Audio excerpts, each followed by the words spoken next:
Hi, good morning students. This is Srihari in front of you. Today we are discuss about the vaporization and vapor pressure concept in a solution chapter. In previous classes we are discussed about the solubility concept in a solution chapter.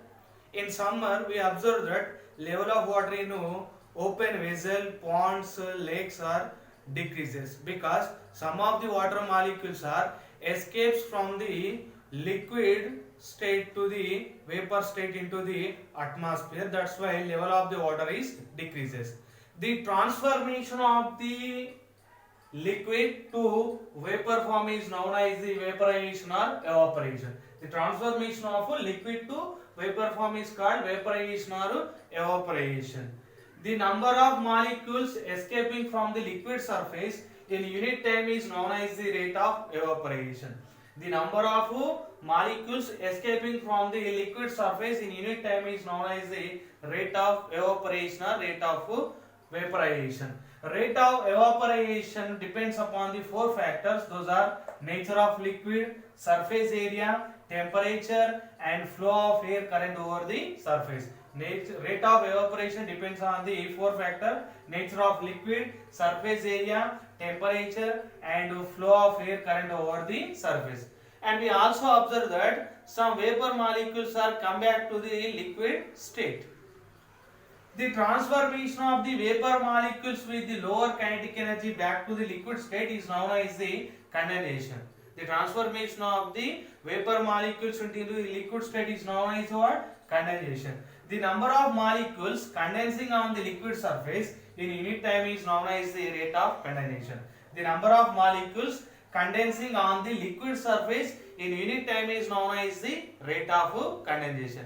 In a closed vessel, after a period of time, rate of evaporation becomes equal to the rate of condensation. At that stage, equilibrium established between the liquid phase and vapor phase. At equilibrium, rate of evaporation is equal to the rate of condensation. At that stage, equilibrium is established between the liquid phase and vapor phase.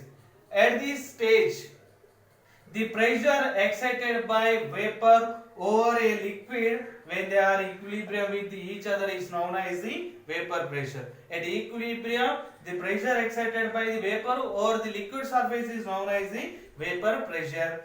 Vapor pressure of a liquid varies exponentially with the temperature. It means vapor pressure of a liquid changes with the change in temperature. This is about the vaporization rate. Okay students, now we are discuss about the vapor pressure of liquid solutions. Now we are discuss about the vapor pressure of liquid solutions. Let us consider a binary solution of two volatile liquids containing component 1 and 2. Let us consider a binary solution of two volatile liquids component 1 and 2. When taken in a closed vessel, both would vaporize and equilibrium established between the vapor phase and liquid phase. At this stage, P total is the total vapor pressure of the solution. P1 and P2 are the partial vapor pressures and X1 and X2 are the mole fractions of the component 1 and 2. Okay, students, the quantitative relationship between the partial pressures and mole fractions of the compounds was explained by the Raoult's, and it was proposed a law. That law is known as the Raoult's law. According to the Raoult's law, for any solution, the partial vapor pressure of each volatile component in the solution is directly proportional to its mole fraction. According to the Raoult's law, partial pressures of each volatile component in the solution is directly proportional to its mole fraction. For component 1, P1 is the partial pressure is directly proportional to its mole fraction x1. P1 is equal to P01 into x1, where P01 is the vapor pressure of pure component 1 at the same temperature. Similarly, for the component 2, P2 is directly proportional to the x2. Then P2 is equal to P02 x2, where P02 is the vapor pressure of pure component 2 at the same temperature.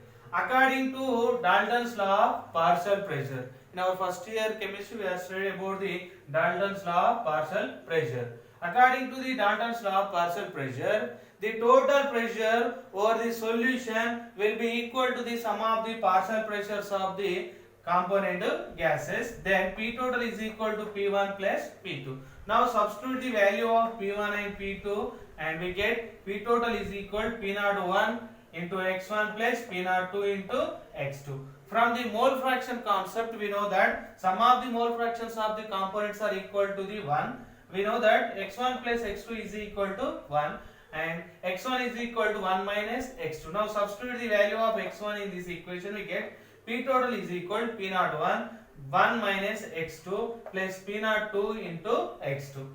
On multiplication of the P01 into 1 minus x2, we get P01 minus P01 into x2 plus P02 into x2. On rearranging, finally we get P total is equal to P01 plus P02 minus P01 into x2. This is the friends. If y1 and y2 are the mole fractions of the components 1 and 2 respectively in the vapor phase, using Dalton's law of partial pressure, P1 is equal to y1 into P total, where P1 is the partial pressure of component 1, y1 is the mole fraction of the component 1 in vapor phase, P total is the total vapor pressure. P2 is equal to y2 into P total. Here P2 is the partial pressure of the component 2 and y2 is the mole fraction of the component 2 in vapor phase, and P total is the total vapor pressure. These formulas are also used for the calculation of the partial pressures and mole fraction of the components in the vapor phase and total